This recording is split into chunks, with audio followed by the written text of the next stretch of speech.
नमस्कार दोस्तों, आज हम जानेंगे उत्तराखंड के प्रमुख राजवंशों के बारे में। उत्तराखंड देवभूमि के नाम से जाना जाता है, जहां पहाड़ों की गूंज में इतिहास की अनगिनत गाथाएं छिपी हैं। सदियों से इस पावन धरती पर अनेकों राजवंशों ने राज किया और अपनी विरासत छोड़ी। आज हम इस वीडियो में उत्तराखंड के इतिहास के पन्नों को पलटेंगे और उन प्राचीन राजवंशों के बारे में जानेंगे जिन्होंने इस भूमि को अपने शासन से समृद्ध किया। तो आइए इतिहास के इस सफर पर मेरे साथ चलते हैं और जानते हैं उत्तराखंड के गौरवशाली अतीत के बारे में।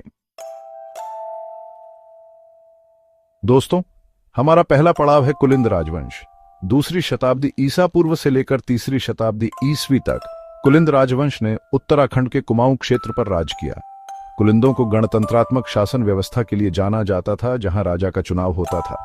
इस राजवंश के सिक्के, मंदिर और शिलालेख आज भी हमें उनके वैभव और समृद्धि की कहानी सुनाते हैं। कुलिंदों का शासनकाल कला और संस्कृति के विकास का भी गवाह था। मान्यता है कि कुलिंदों ने ही सबसे पहले इस क्षेत्र में तांबे के सिक्कों का प्रचलन किया था। कुलिंद राजवंश का इतिहास हमें बताता है कि उत्तराखंड की धरती पर प्रजातंत्र की जड़ें कितनी गहरी हैं।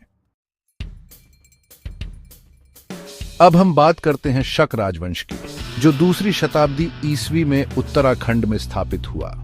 शकों को मूलतः मध्य एशिया का निवासी माना जाता है।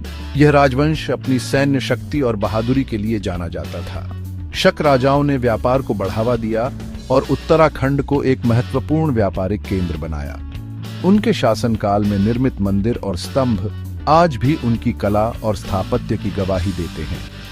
शक राजवंश का इतिहास हमें बताता है कि उत्तराखंड हमेशा से ही सामरिक और व्यापारिक दृष्टि से महत्वपूर्ण रहा है। दोस्तों, कुषाण राजवंश का नाम तो आपने सुना ही होगा। पहली शताब्दी ईस्वी में कुषाण सम्राट कनिष्क ने उत्तराखंड के कुछ हिस्सों को अपने साम्राज्य में मिला लिया। कनिष्क बौद्ध धर्म के महान संरक्षक थे और उनके शासनकाल में बौद्ध धर्म का प्रचार प्रसार हुआ। उत्तराखंड में आज भी कई बौद्ध स्तूप और विहार मौजूद हैं, जो कुषाण काल की याद दिलाते हैं। कुषाण राजवंश ने व्यापार और वाणिज्य को भी प्रोत्साहित किया, जिससे उत्तराखंड की आर्थिक स्थिति मजबूत हुई। कनिष्क के शासनकाल को स्वर्णिम युग कहा जाता है। उनके शासनकाल में कला, साहित्य और विज्ञान के क्षेत्र में अभूतपूर्व प्रगति हुई। चैप्टर 4। अब हम आते हैं युगल शैली राजवंश पर, जो छठी शताब्दी ईस्वी में उत्तराखंड में स्थापित हुआ। युगल राजाओं ने गढ़वाल क्षेत्र में अपना राज्य स्थापित किया। यह राजवंश अपनी न्यायप्रियता और प्रजा के प्रति समर्पण के लिए जाना जाता है। युगल राजाओं ने सिंचाई व्यवस्था को बेहतर बनाया और कृषि को बढ़ावा दिया, जिससे प्रजा समृद्ध हुई। उनके शासनकाल में मंदिरों और किलों का निर्माण भी करवाया गया, जिनके अवशेष आज भी देखे जा सकते हैं। युगल शैली राजवंश का इतिहास हमें बताता है कि एक न्यायप्रिय शासक ही प्रजा के दिलों में राज करता है। चैप्टर 5। दोस्तों, अब बारी है यदु राजवंश की। 7वीं शताब्दी ईस्वी में यदुवंशी राजपूतों ने उत्तराखंड में अपनी सत्ता स्थापित की। यदु राजाओं को अपनी वीरता और शौर्य के लिए जाना जाता था। उन्होंने मुस्लिम आक्रांताओं से कड़ा मुकाबला किया और अपनी मातृभूमि की रक्षा की। यदु राजाओं ने कला और साहित्य को भी प्रोत्साहित किया। उनके शासनकाल में अनेक मंदिर और धार्मिक स्थलों का निर्माण हुआ। यदु राजवंश का इतिहास हमें बताता है कि उत्तराखंड की धरती पर वीरता और त्याग की भावना सदैव रही है। चैप्टर 6। छगलेश राजवंश। 9वीं शताब्दी ईस्वी में छगलेश राजवंश ने उत्तराखंड के पिथौरागढ़ क्षेत्र में अपनी सत्ता स्थापित की। छगलेश राजाओं ने लगभग 200 वर्षों तक इस क्षेत्र पर राज किया। यह राजवंश अपने कुशल प्रशासन और प्रजा के प्रति समर्पण के लिए जाना जाता है। छगलेश राजाओं ने व्यापार को बढ़ावा दिया और नए नए व्यापारिक मार्गों का निर्माण करवाया। उनके शासनकाल में कला और संस्कृति का भी विकास हुआ। छगलेश राजवंश का इतिहास हमें बताता है कि उत्तराखंड की धरती पर शासन और प्रबंधन की समृद्ध परंपरा रही है। चैप्टर 7। गोमित्र राजवंश।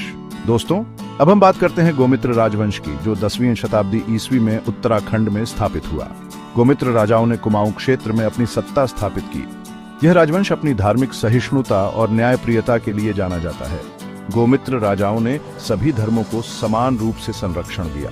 उनके शासनकाल में अनेक मंदिरों और धार्मिक स्थलों का निर्माण हुआ। गोमित्र राजवंश का इतिहास हमें बताता है कि उत्तराखंड की धरती पर सदैव से ही धार्मिक सद्भाव और भाईचारा रहा है। चैप्टर 8 नागवंश। हमारा आखिरी पड़ाव है नागवंश।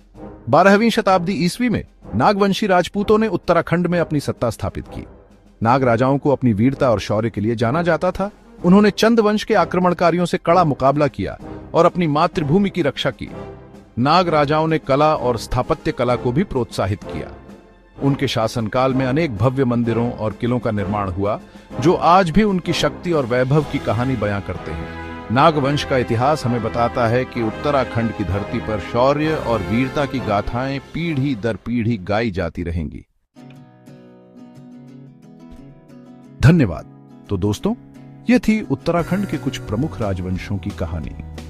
ये राजवंश भले ही इतिहास के पन्नों में समा गए हों, लेकिन उनकी विरासत आज भी उत्तराखंड की संस्कृति, कला और स्थापत्य कला में जीवित है। उम्मीद है आपको यह जानकारी पसंद आई होगी। अगर आपको यह वीडियो अच्छा लगा हो तो इसे लाइक और शेयर जरूर करें और हमारे चैनल को सब्सक्राइब करना न भूलें। धन्यवाद।